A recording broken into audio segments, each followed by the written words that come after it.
അദ്ദേഹം ചോദിച്ച ഒരു ചോദ്യമുണ്ട്. ഈ ലോകത്ത് വോട്ടവകാശം മുതൽ സ്ത്രീകൾ പൊരുതി തന്നെയാണ് നേടിയത്.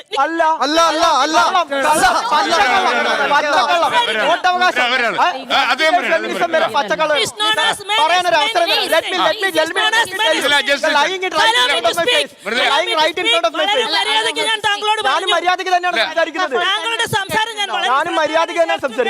ഞാൻ എന്റെ ബ്രെയിനിൽ അത് കോഡ് ചെയ്തു. ഞാൻ വളരെ സ്നേഹത്തോടെയാണ് മറുപടി പറയാൻ ഞാൻ മറുപടി പറയട്ടെ.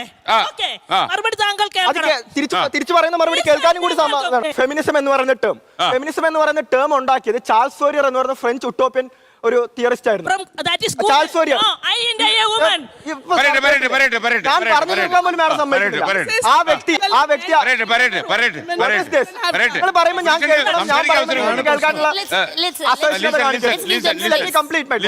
ആ പുള്ളി അത് എഴുതിയത് തന്നെ ഒരു എന്താ പറയാ വേശ്യാലയത്തിനെ ഡിഫൈൻ ചെയ്തിട്ടാണ് ആ ഒരു വാക്ക് തന്നെ നിർമ്മിച്ചിട്ടുള്ളത്. കോയിൻ ചെയ്തിട്ടില്ല ഫെമിനിസമേ എന്ന് പറയുന്ന വാക്ക്. പിന്നെ നിങ്ങൾ പറഞ്ഞു വോട്ടവകാശം സ്ത്രീകൾക്ക് നേടിത്തന്നത് ഫെമിനിസം ആണെന്ന്. എമിലിയ പാങ്ക്രസ്റ്റ് പോലും തുടങ്ങി വെച്ച ഫസ്റ്റ് വേവ് ഫെമിനിസം വോട്ടവകാശത്തിന് വേണ്ടിയിട്ടായിരുന്നില്ല തുടങ്ങിയത്. ആ സമയത്ത് ടാക്സ് കൊടുക്കുന്ന എസ്റ്റേറ്റ് ഓൺ ചെയ്യുന്ന ഏതൊരു വ്യക്തിക്കും വോട്ടവകാശം ഉണ്ടായിരുന്നു.